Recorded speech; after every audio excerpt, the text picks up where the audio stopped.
All right. Man, this is take two. Take two. We are still unwound. We are still unwound. Auburn and Alabama still unwound from last week. And our last video got unwound. It did. Somehow we had some technical difficulties that I know they had hearings up on Capitol Hill today about Facebook. Maybe they're mad at us because we're growing so fast. Man, they really tried to turn us upside down there. Valerie Morgan's back at least. Thank you for coming back. Thank the Lord. She saw us turning over. But here's the deal is Auburn and Alabama both won last weekend. They did. And they got big games this weekend, right? They did. Well, I don't know. Auburn's playing Alabama State, so hopefully that'll be an easier game for Auburn. Now, Alabama, who are they playing? Arkansas State.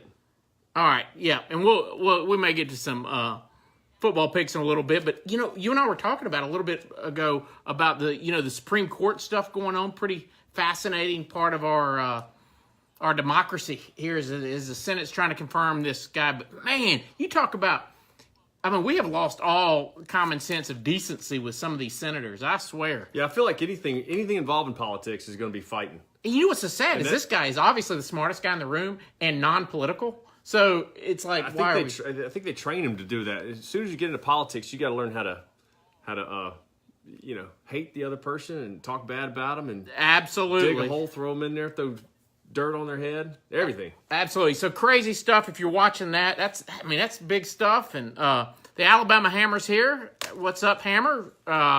April Sharp, Fish, good to see you. Absolutely. Mike Slocum, Candace Duck, and R. Kelly sharing words with us, but before we get into some of this personal finance stuff, I want to share you a little story about a guy. Hopefully, we're going to have him on the show here in a couple weeks. Yeah, this is a crazy story, huh? And there is a chance we have him on the show in a couple weeks. But he is Hassan al-Kantar, and he is a refugee, a Syrian refugee, who is. You remember the movie The Terminal with Tom Hanks? Yeah, right. The guy lived in the airport. He lived in the airport, and this guy Hassan al-Kantar, has been living in the Kuala Lumpur, Malaysia airport for the last, 6 months? You guys living in the airport in Kuala Lumpur. In what country is that in? In Malaysia. Malaysia. And what's fascinating about him is that he's in the arrivals area of the airport. In other words, not where all the stores are and all the fun stuff. This dude is in the like the very, there's no stores, the area that before immigration that has nothing there. And so he is relying on the help of the people that work, like cleaning crews and stuff like that, to do his laundry. He's sleeping on the floors. He is, thank God, AirAsia is giving him 3 meals a day. Unfortunately, as he says, the 3 meals a day are the same chicken and rice for every meal. And he's been there how long? 6 months. 6 months in the Malaysian airport. Could you imagine? He's living there right now. And it's because he's a refugee and he can't leave, right? He can't leave. He was living in the UAE, the United Arab Emirates, as a marketing guy for an insurance. In Dubai? In Dubai.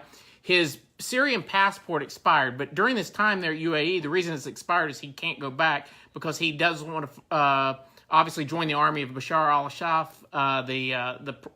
I guess it's the president, whatever you want to call him, that is accused of a lot of crimes against humanity, if you will. But anyway, so his passport's expired. The only problem is when he got to Kuala Lumpur, they won't let him in because guess what? He doesn't have a valid passport. And so if he goes back to Syria, they're going to put him in jail. So he's kind of in a quandary. He don't want to go back there. And I think you're definitely in a quandary if you're trapped in a Malaysian airport. But now I do think he's so bored. What I loved is on the 100th day he was there, he's so bored, he started filling out a long application to join NASA's mission to Mars. He figured I have all the time in the world, why not just start applying for everything? Yeah. So anyway. Yeah, he's not going anywhere. Hopefully we can get him on crazy. the That'd be crazy to get him on the show. Absolutely. Drew, how are you, man?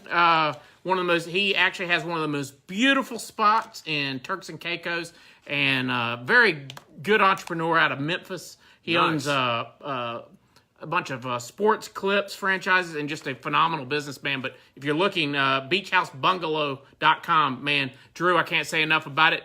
Jason Bramblett, the pride of North Carolina, good to see you. Yeah, and we got our buddy Michael Bruno, Cassie Mingle, and Melanie Fizel. Absolutely. Joined in. Well, tell me a little bit about what interest rates have been doing this week. Rates been kind of moving sideways, still a little bit up, a little bit down. Nothing really to speak of. A couple days they got worse, a couple days they improved. So overall, not a whole lot of change there, but we're still kind of creeping towards that 5%, which they expect us to be at by the end of the year. And they're thinking maybe 5.5% by mid to end of 2019. Say that again, 5.5? About 5.5%. Yikes. Now, and we've talked about it before, that there won't be major disruption to the market until we hit, 5.8%, right? Right, absolutely. So we're looking at about 5.5%, and then we get into, some areas at the end of next year where they're talking about other things happening. So don't know if rates will move further or further than that, but Well, I hope not. I mean, what I hope is a slow and steady. We talked about last week, the Trump administration is trying to settle this down, and they're trying to urge them to slow it down. yeah, I think they're seeing the signs right now of what's coming down the road, and they're trying to get involved. And I think it's interesting that they are gonna, try to slow this down a little bit and not move as quickly as we did the first part of this year. Well, certainly, because it was because we are seeing a very tightening of the market, and this plays into you guys too, that we're seeing across the country, I think, to a large degree. Now, granted, when you hear any media say everything or the entire market slowing down, there are pockets of the market in every market that are actually doing gangbusters and have lots of inventory. The thing is totally that the market is still really good. I mean, we still have the basic principles of supply and demand. Okay, so supply is actually low right now, so that's going to help the equation, right? And demand, we actually have room to improve demand because mortgage credit availability is still a little bit low compared to what it could be, right?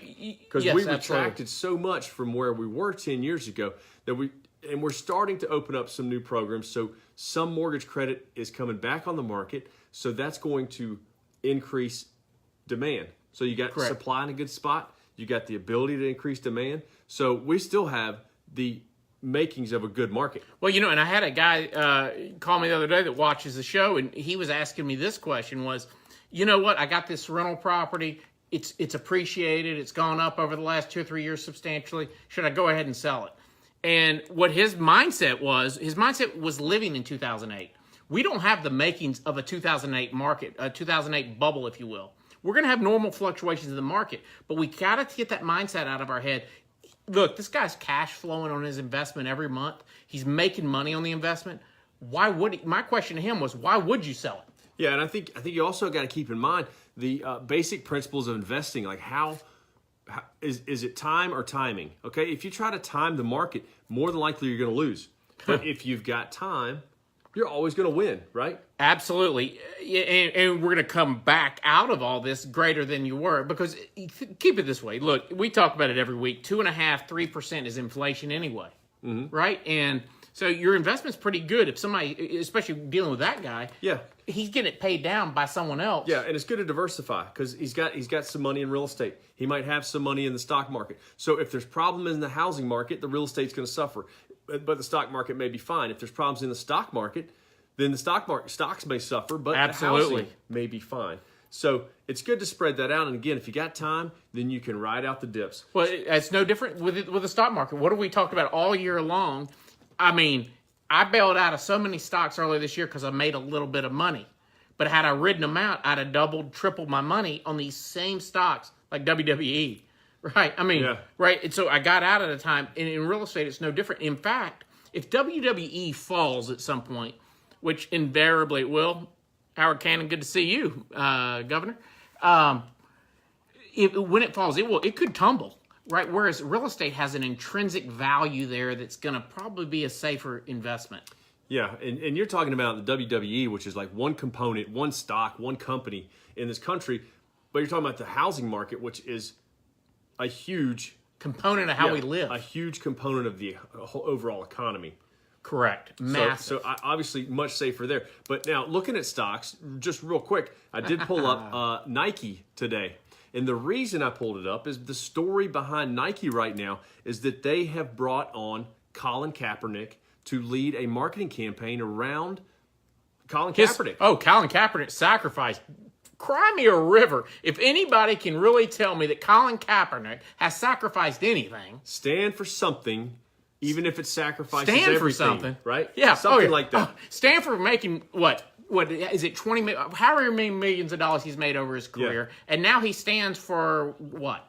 It's going to be interesting because they are kicking off this marketing campaign. They just leaked it out yesterday. They're kicking it off tonight because the Philadelphia Eagles and the Atlanta Falcons kick off the NFL season tonight, and Nike is going to lead this marketing campaign and push it out there. So it's going to be interesting to see the reaction. But you had some comments. What dropped $3? Yeah, it dropped $3, which was about $1 for every dollar they dropped. It was about $1 billion in market cap. And so, in other words, it would become the most expensive marketing campaign. I don't know what they're paying him, but it's not $3 billion, I guarantee you. And so, but at the same time, here's the thing that Nike's got to understand.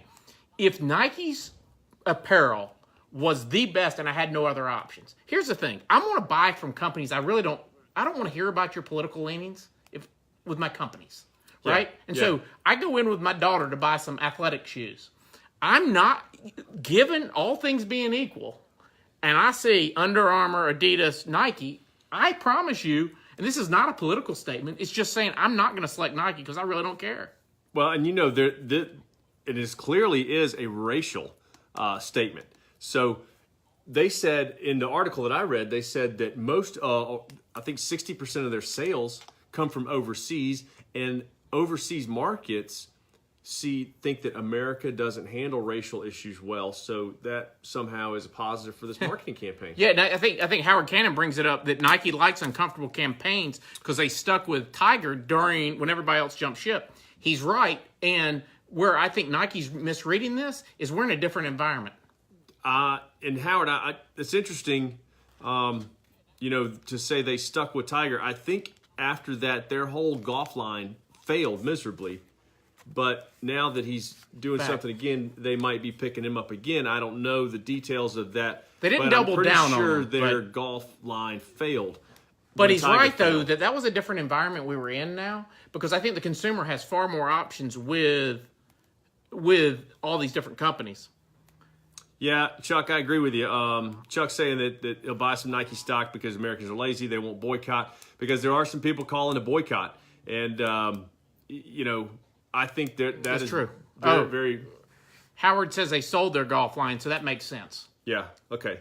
So, but anyway, yeah, it'll be interesting to see how people respond to it. The article that I read said this was marketing brilliance.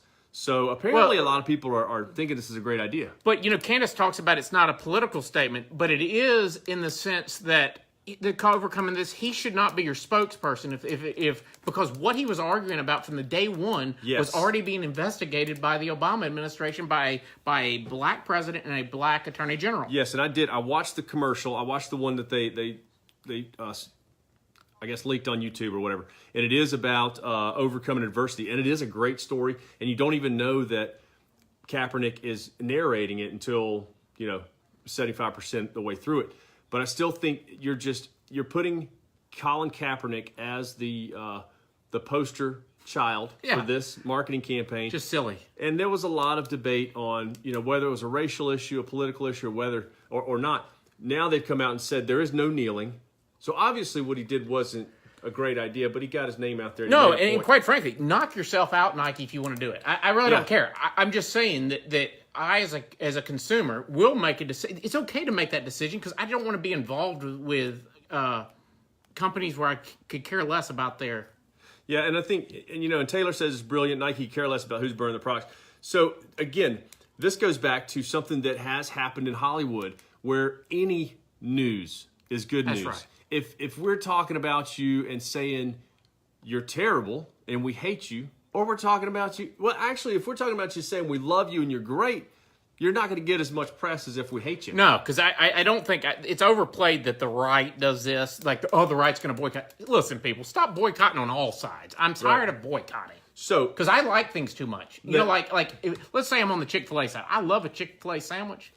So that's why they actually make the best sandwich. That's the thing that I think people are missing here. If Nike made the best, people would overcome it. Because I give you a case in point. My wife, man, she went nuts about the, I'm going to tell my leanings here, being kind of to the right, but she was going to boycott Target.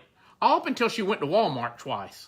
And then she's like, Well, I think I like Target again, right? So, in other words, I think people just got to give up on this boycotting because I don't think it helps anybody. Well, yeah, that's true. The boycotting is not going to help anybody, but along the lines of what everybody's saying, Nike did do a good job of tying in the message. That's right. right. And then they're picking Kaepernick, which is going to raise eyebrows, which is going to have people talking about it. Above average quarterback it's at got us talking most. about it. Oh, it's got us talking about it. What do we even care? Hey, he's not SEC, so we don't care. He was a big dude, though. Well, this would be something that old Howard Cannon will like to talk about, and Chuck Bittinger. Tax law changes that as we go into the second half of the year, we wanted to share with you some of the tax law changes that we're going to remind you about so that as you prepare getting all your stuff together for your tax return, because if you're like me, January 1st, man, I'm ready to get this over with so I can start the new year. Yeah. So you're going to have a lot of things to look at. The biggest one, well, there's a lot of big things, but the standard deduction is doubling. It's right? doubling. Essentially the for a single, it goes from $6,350 to $12,000 for an individual, and from $12,000 to $24,000 for couples. For couples. And so what you're going to be able to do for most people is eliminate, for over 90% are going to be able to not have to worry about the mortgage tax deduction or any of those deductions. Well, not worry about them. You're just not. There's not going to be any point in doing it, right? Because now, let's say your total write-offs before were $17,000. Well, you wouldn't take the $12,000. You'd write all the $17,000 off. But now your standard's going to be $24,000, so you're losing these deductions. There's no point in itemizing the mortgage interest or the charitable contributions and things like that, right? Absolutely. And so, and the charitable contributions are going to be fine in the sense of course, Congress knew that they were going to face a lot of special interest backlash had they not left that the same. But mortgage interest reduction only up to $750,000. They're trying to cap a lot of this. I don't think for the most people, unless you're in Boston, any of these major big markets, that you're going to have some issues in some states that have high state income tax, and we'll tell you why in a minute. But the one thing that I think has been missed by the public, because all we want to talk about is the positive things. On the negative side, to a slight degree, where you're not going to see the full benefit, is the personal exemptions going away. So basically, a family of three like myself, I went back and just made sure I was right on this last year.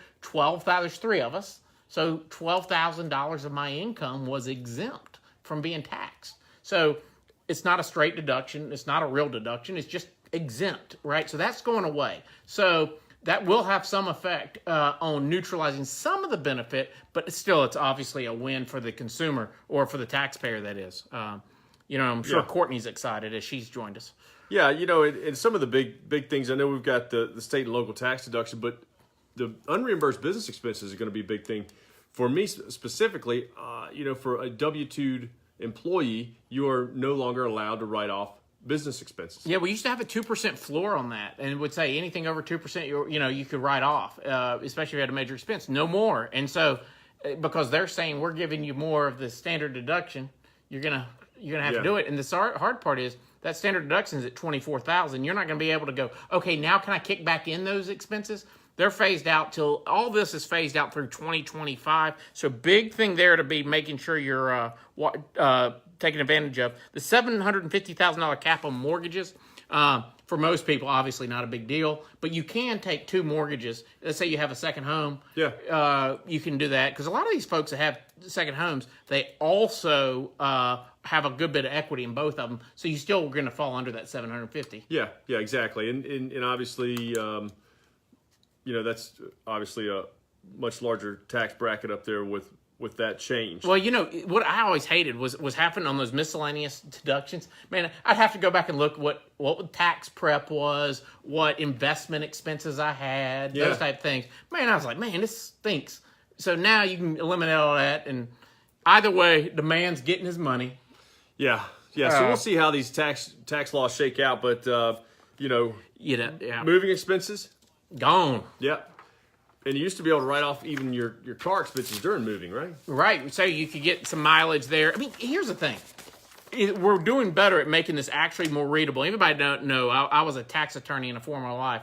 And I'm telling you, as a tax attorney with a tax law degree, I don't understand the tax law, right? I mean, it's so complicated that hardly anybody can understand. I think this is a good thing. Let's take away these deductions, fill in the gap somewhere else, and make it easier. Because what was happening was that people will fill in a return not fully understanding it, and think, oh man, I can get this deduction. So they'll put a number in there, not understand they really weren't qualified to take it. Yeah. And then guess what? Triggers an audit. Yeah. And so there you go. Now, this is one, especially if you're on the Gulf Coast, you're in some area of Florida, anywhere where natural disasters come in, that deduction is gone going forward, with the exception of presidentially declared disaster areas. You do get the deduction. And the key there, and in our notes here, I've highlighted the word presidential. Why? Because just because a governor declares it a disaster zone does not So the president has to come in. The president has to.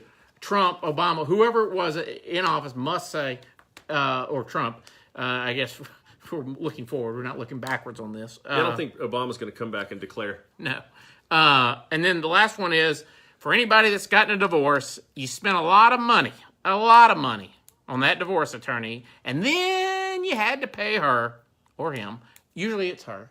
And that deduction, gone. Alimony. Gone.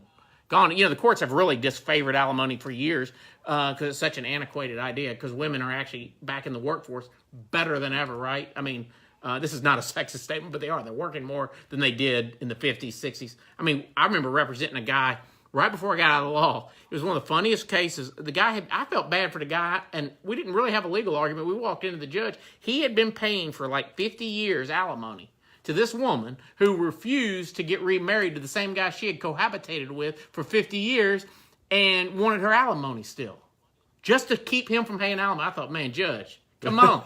Something wrong about it. No, I lost that one. Lost that one. Absolutely. Although he was getting a deduction. So yeah, but no more. No more. So that's it for the deductions, man. Next thing, pulled up an article today on, these are 7 things they picked out. Obviously, there's plenty of things, but 7 things to do before applying for a mortgage, and stuff to look at, stuff to think about. Number 1 is know what you will need as far as docs required.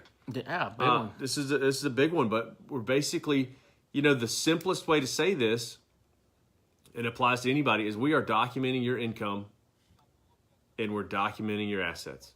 And where it's coming from and where it's going, right? You know more than anybody about your income and how you get paid, right? So if you're on a salary, pretty simple, pay stub, right? Absolutely.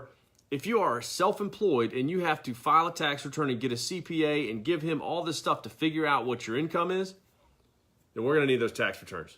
That applies for commission too. So, know what you need.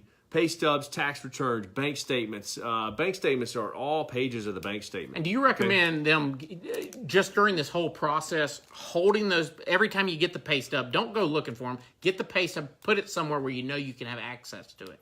Yeah, a lot of things are electronic right now, but yes, hang on to everything. But basically, pay stubs, bank statements, tax returns, W-2s, all this good stuff. It's not that big a deal. It's not a scary process. We're just asking for just to document income. Yeah, assets, right? and just one thing is with your loan officers, I've noticed too, y'all are advocates. See, here's the thing that I think a lot of people miss is that your loan officers are advocates for you getting the loan. They're not going to bend the rules or anything like that, but give them everything. Remember, these guys don't get paid until you get the loan. Yeah. So they have no incentive to deny you the loan. And now we're not going to skirt the laws to get loans done, but if there is something that doesn't necessarily need to be in the file, then obviously we're got to figure out another way around it. Well, you need to know the information too, because I remember as a lawyer, I love when people would always omit something and go, "Oh, I forgot to tell you." Well, yeah, that was kind of important. For example, if you pull $5,000 out of the mattress from home and deposited that in your bank statement, we can't figure out where that money came from. So we're probably going to need to get a gift from a family member. Absolutely. Okay? So that's just one example. But give us everything. We'll put it together. The next thing is know how much you can spend, right? So this is your debt to income. Now, has that gone up? I know we had talked about before a 28-36 rule. Yeah, I mean, right now we're probably up closer to 40-ish. 40-ish what? 40%. Of my income? Gross income. Gross income. That's for everything. So typically your house payment is going to be that 28 to 30%, and then everything is going to be car payments, credit card payments, student loans.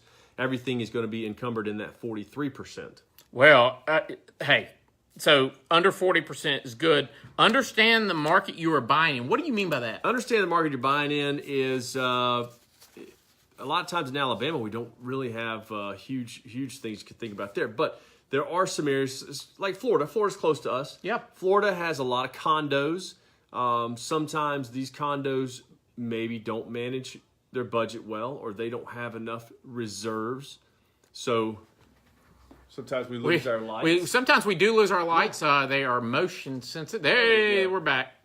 So you could be required to put more money down, on that condo if it's non-warrantable. So, and certain areas too. I mean, I think one of the big things is because insurance plays such a big part of the mortgage. Yes. So flood insurance in some areas will wind, hail, taxes. Taxes. Property taxes could be much higher in other areas. Well, they are in Florida. Yeah, Alabama is very low. We're very reasonable. Comparative to Absolutely. other places. So understand the market you're buying in. Raise your credit score. Okay, so this is a good one. If you have time, okay, let's say a 3 to 6 month window, and this is, let's say, a first-time home buyer that has a lease that is not going to run out for a little while. Okay, they've got time to work on their credit scores, so they could pay down some credit card balances and get them under that 30% rule. So you want to be at 30% of the credit limit, or improve. Try to get maybe some collections or some negative items removed. There's some things we could do there. And I love talking about Credit Karma is one of those areas, because when you start this process, they're going to really be pulling your credit and dinging it. Mm-hmm. Now, within a 30-day window, you can talk to as many mortgage folks as you want. As many mortgage companies as you want within a 30-day window. Same thing with a car loan. All the credit pulls you get there. Absolutely. So are going to be combined as one, so it's not going to hit you every the single time. hedgehog made it. But Credit Karma is going to be a different score. Okay, so just be careful.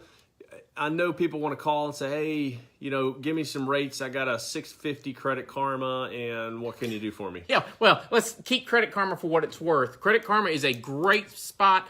Anybody wonders, how are they making money? They're making money because they're going to be able to send you, or not send you, within the app, give you offers on credit cards and those type of things. Just don't do those things. Just take them for what they're worth. They're going to give you a TransUnion score and a Experian. Yeah, and it's a V score. It's only like a 24-month. They don't have collections, so there are some differences. Just know that it's a great indicator. It might be a good tool for you to use. Hey, when you're a 450 yeah, on Credit Karma, there's a good chance you're not getting that mortgage. I've never heard of 450 on Credit Karma. But pay off debt. I've seen 500s. Number 5 is paying off debt. This is one thing that I would suggest that you talk to a loan officer first, because let's say you've got a $4,000 car loan and you feel like that's going to help your credit score. Well, it's not necessarily going to help your credit score. Obviously, it's going to get rid of the car payment, so that could improve your debt to income. But it's also, it might look better to have that $4,000 sitting in the bank account, sitting in a savings account, instead of, paying that car off. So let's talk to a loan officer first before we pay off any major debt. Absolutely. And I think one of the biggest things we talk about all the time is also not opening lines of credit. Well, I guess are we going to get to that in a minute? Yeah, we're going to get to that. Okay. The number 6 is have your taxes in order. And I've got this problem right now with somebody, going through the income. We asked for tax returns. They hadn't filed in 2 years. People, you have to understand that, the mortgage business has tightened up, and we are analyzing the ability to repay. So we got to have, what happens in that situation? We have to be reporting your income to the government. Okay, so let's say I filed a valid extension for my 17. I filed an extension for my 2017 returns. What do I need to do now? Can they still get a mortgage if they haven't filed 17? It depends on the business that you're in. It depends on how long you've been doing that business. Depends on if you are estimating to owe any money. Yeah, no, I think on those 2017 taxes. Because if you're estimating that you owe money, then we need to show that you got that money to pay. One of the things that he's talking about is that, and the reason I think where you're headed with this is that usually those are self-employed. The extenders are usually self-employed. Self-employed, Right. commission. And not W-2 employees with little dividend income, that's not them. Yeah, that are filing 1040 EZ, right? Yeah, right. Yeah, Right. not them usually, but you some never people know. just don't want to pay. So, Yeah. I mean, Some people just don't do these things. and you wouldn't believe how many times we've seen. All right, so Courtney. Yes, you cannot use the income from 2017 if not filed, but that could be okay if you've been in the line of work long enough, and we can use income from previous years. If you've only been in this job for 2 years, and 16 and 17 are the only 2 years that you've been doing the job, and you haven't filed 17. Yeah, I promise you, my first year was the best. Yeah, we're phenomenal. We're not able to work with It was that. all borrowed money too. I was paying myself. Yeah. So that is definitely true that you cannot use the income if you haven't filed that. Now, we're talking about self-employed, okay? Because we have to have your tax return to show that. Now, if you're W-2'd, obviously, Yeah, and we may one not thing have to get into the one tax thing I wanted to returns. bring up and ask you is, like my wife has a W-2. She's a pharmacist, has a normal job. She's a thing, and obviously I'm I have an LLC set up and paid a W-2 to a certain point. But the question for you is this: a lot of couples think they automatically have to apply in the name of both people. And that's not necessarily the case. And sometimes it's easier if one can qualify, go ahead and just get it in one's name, right? Yeah, I had that conversation today. I had a couple that's got a lot of student loans, and there's a lot of questions around, what are the payments? When do they start? Are they deferred? How much of the payment's going to be when they do start? I mean, So do you eliminate that completely yeah, so basically I took one person completely off the loan, which simplified the process, took a lot of stuff off the credit report, took a whole, person off the application. So you're eliminating pay stubs, you're eliminating the W-2s for them, you're eliminating any questions about their income, any questions about their credit. So you're taking that off. And that spouse can be on title. Well, that's right. I mean, so hold on. That Yeah, spouse, so they're in still other buying words, the house together. in my case, I'm in the best position, right? Because I own the house. I just don't have to pay the mortgage That's on it. right. She owes it. Yeah. Yeah. That's she incredible. Has to pay it. So we are really having fun with the lights today. We are having a lot of fun, but luckily that was not, those are our production But hey, lights. if you've been hanging in here for the last 20 minutes, you have seen the lights go in and out, which is fun. So labor taxation theft, I came for the couch auction, ladies. Not sure about Zachary Green, huh? Yeah, I mean, Came for the what couch they're saying, they don't like the idea that we get taxed on our labor. Oh. Me either. I hate all taxes. So the Alabama Hammer, I know, does. Avoid any major purchases is the last item on the list. And that means going out and getting, a credit card. Let's say you're going to Rooms to Go, right? Because you want to put some stuff in the house. Happens all the time. $7,000 worth of furniture, okay? Putting it on a credit card. Well, we're not spending any of our cash to the bank. Well, you're adding a monthly payment. You're hitting the credit, so don't do that. Courtney, you see that too, I would think, don't you? Where you getting all the way down through it, and then all of a sudden they decide to go to Bassett Furniture and buy them a bedroom suit. Oh, yeah. That or a car. A car. Guys are the cars. Your truck or whatever, right? Or Home Depot for the washer and dryer. One thing I wanted to ask you was about cash purchases, because a lot of folks think, well, if I'm just paying cash, it doesn't matter. Why does a cash purchase matter just as much as opening, say, a new line of credit? Courtney said yes, and then Mandy Gunn Albritton joined us. It's good to see you. What was that? Cash purchases, because So, a lot yeah, of folks cash think purchase. I'm opening a new credit. That's one thing, but what if I want to go buy Well, a new... again, I go back to the I personally would rather see that cash in your savings account at closing, right? Because that looks better. Can't we just wait a couple weeks? Just wait a couple weeks. Well, like Courtney's saying, don't buy stuff for a house you don't own. Yes. Oh, that's beautiful. Yeah. Don't buy stuff for a house you don't own. I mean, this is one of the biggest purchases you're going to make. And how often are you going to do this? You're going to do it again in 3 months? You're going to do it? No, it's probably 6-8 years. You're going to go buy that, whatever you're buying for cash. What is it, a sofa? You're going to go buy that $4,000? Yeah, just go buy that in a few weeks. Wait. So leave the money in the bank so it looks a little bit better for the file. And we don't have to, go to any links to document that. Absolutely. So, I mean, just because it's very interesting, a lot of folks think it's just borrowing that matters, but it's also the cash. Yeah, and we don't want to see a lot of cash going in and out of the account. Because we don't know where the money's coming from. And another thing that people don't realize, because a lot of people like to move money between accounts. Because it's cool. Oh, man. We've had some that have 4 bank accounts, and they're moving money back and forth through all these accounts. Well, we got to document all of them. So just stop in coming months, you think, well, this fall, let's say if it's right now, if you're watching this later, it's what, September the 6th. So if we're buying in December, now might be a good time to stop that movement. Yeah.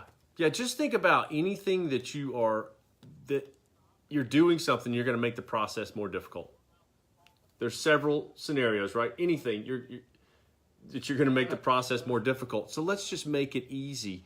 Let's keep the bank statements clean. Let's not be moving a bunch of money in and out. Let's don't go shopping for new credit cards, car loans, boats. Can't buy a boat? Yeah.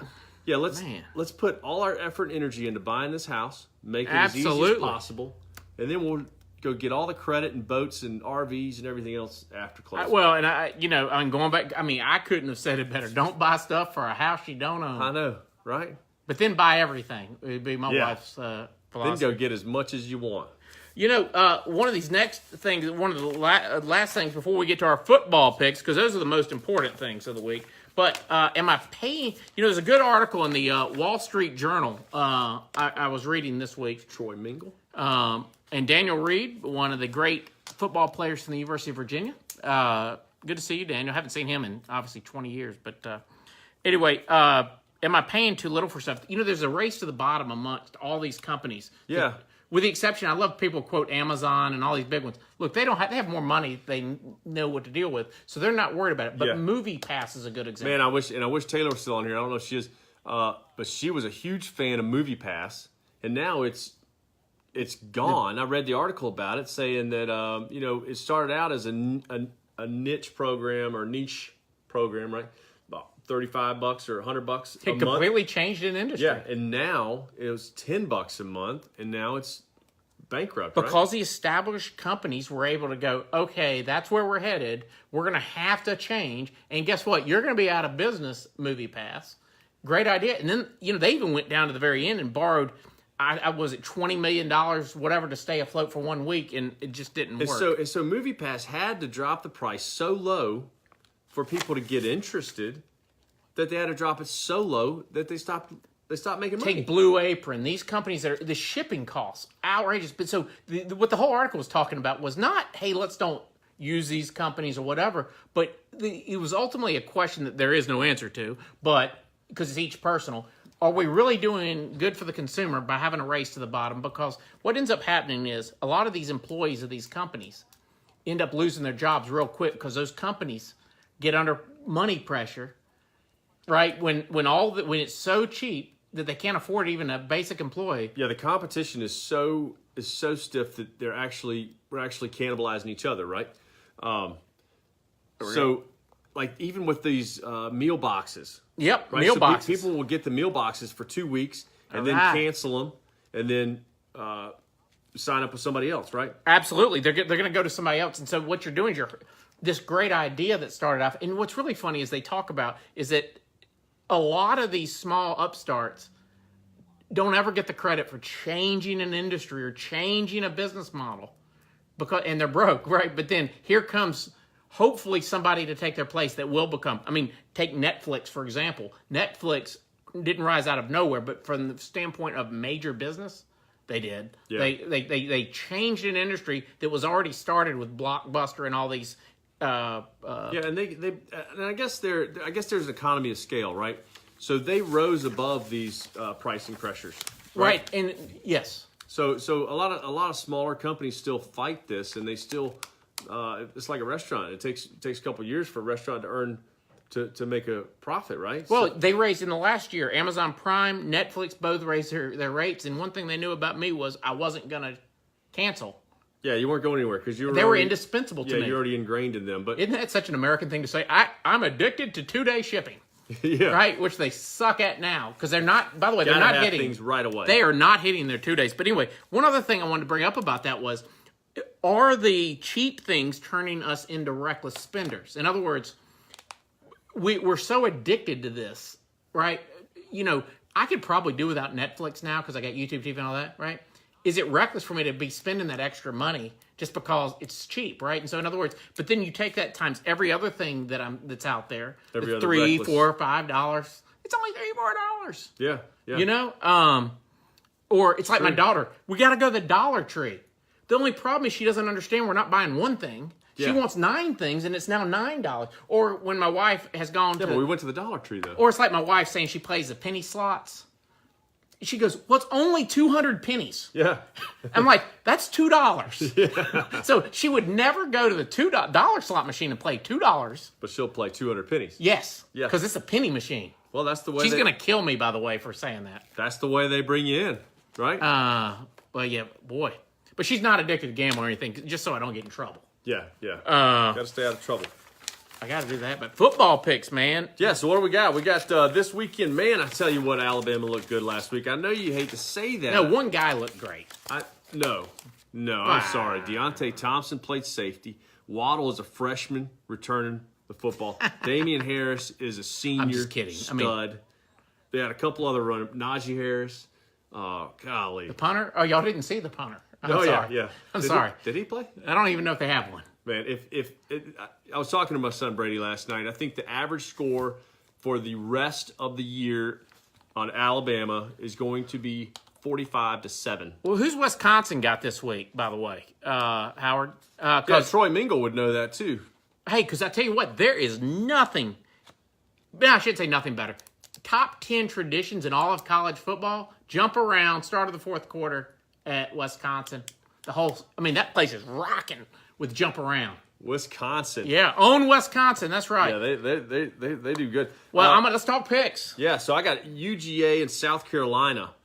We went to Georgia Tech, so this hurts me. But I'm taking UGA minus 10. Probably a pretty good bet, South Carolina. Obviously a tough defensive squad. Probably the right play there. We don't know too much yet, obviously, about any of these teams. What do you got? I got Arkansas State. I'm taking Arkansas State plus the 36.5. All right. So here's the problem. It's a trap game from an odds maker standpoint. Nick Saban never covers these. There's no way. He hasn't in the past, but he hadn't been able to score 45 at will. But he's not going to get everybody hurt, though, here. The average score is going to be 45-7. Okay. Which is 38 points. I agree with you. That covers the 36. Oh, wait. Except that Tua will not be playing half the game. And guess who's back?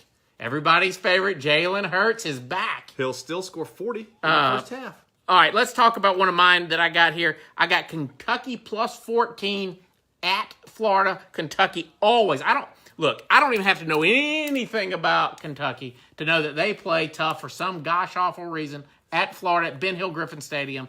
Take the Wildcats plus the points. You got 2 touchdowns, take it. Man, I'm telling you. Clemson, Texas A&M, this is going to be a great game. I'm not sure where it's at, but I am looking forward. Who's the new coach in Texas A&M? Florida State's Jimbo Fisher. Jimbo Fisher. So here's what's going to happen. Clemson's still going to win the game. A&M is going to cover the 12, though. We agree. Okay, I'm taking A&M plus 12. It's going to be it's probably going to be Jimbo's biggest game.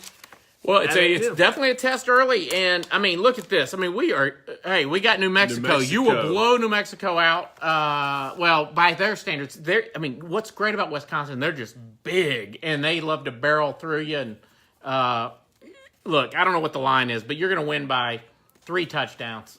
Well, listen. Next week we are going to talk about some of the Fannie Mae and Freddie Mac conservatorship. They're still owned by the government, and always will. Is making a ton of money. Supposedly, the taxpayers are making that money. Are you getting that money back?